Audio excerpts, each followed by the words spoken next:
Super star அவர்கள் வந்து ஒரு பாபா குகைக்கு போயிருவாரு. அதுதான் எங்களோட அந்த பயணத்துல ஒரு இடம் பயங்கரமா போகணும்னா அந்த இடத்துக்கு தான் போவோம். அவர் ஏதோ ஒரு மந்திரம் வாங்கியிருக்காருன்னு சொல்லிட்டு ஒரு ஃபைனலா முடிவு எடுக்கிறோம். நான் என்ன பிளான் போடுறேன், ஒரு 2-3 நாள் அங்க மேல போனபோது ஏதாச்சும் அதிசயம் நடக்குமா அப்படின்றேன்.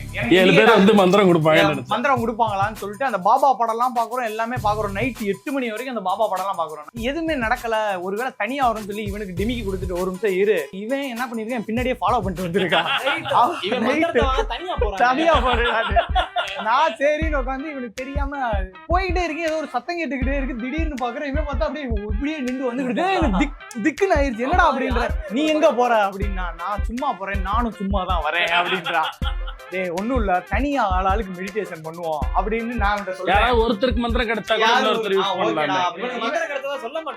இவன் என்ன பண்றான், நான் தனியா மந்திரம் போடுறேன். வேற செந்தமிழ்ல பேசுறான். அப்ப தனியாகத்தான் செல்கின்றேன் அப்படின்னா சரி. இவன் வேற செந்தமிழ்ல பேசுவோம். சரி மந்திரம் வாங்கி தான் தமிழ்ல பேசுறான் அப்படின்னு சொல்லி நான் நினைச்சேன். அப்புறமேட்டுமே திரும்ப என்னை பின்தொடராதே. சரி அப்ப ஒரு நல்ல ஆர்வல இருந்தேன்.